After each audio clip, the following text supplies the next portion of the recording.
Welcome to EthioTimes, your trusted source for news. በአዲስ አበባ የሙስሊም መካነ መቃብሮች የቀብር አገልግሎት ክፍያ ማሻሻያ ተደረገ።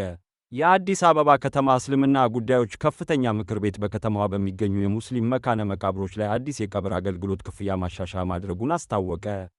ምክር ቤቱ ለአምስት ተቋማት በጻፈው ይፋዊ ደብዳቤ ላይ እንደገለጸው የአገልግሎት አሰጣጡን ለማዘመንና የተሻለ አገልግሎት ለመስጠት ሲባል ከ1 ግንቦት 2018 ዓ.ም ጀምሮ መደበኛው የቀብር አገልግሎት ክፍያ 4000 ብር እንዲሆን ተወስኗል። ሆኖም ግን አቅም ለሌላቸው ወገኖች ልዩ ሁኔታ መመቻቸቱን ምክር ቤቱ ጠቁሟል። በዚህም መሰረት ከአውሊያ፣ ከቢሉል ሀበሻ፣ ከአፋቅና ከአንሷር መስጊዶች የሚመጡ እንዲሁም አቅም የሌላቸው ጄናዛዎች የቀብር ሥነ ሥርዓት በነበረው የቆየ ዋጋ የሚስተናገዱ ይሆናል። ይህ ውሳኔ በሁሉም መካነ መቃብሮች ላይ በተግባር እንዲውልና የምክር ቤቱ የሚመለከታቸው የሥራ ክፍሎች አፈጻጸሙን እንዲከታተሉ መመሪያ ተላልፏል። ኤርትራና ግብፅ የነጻ ባህር ላይ መርከብ ጉዞ የባህር ትራንስፖርት ስምምነት ዛሬ ተፈራርመዋል።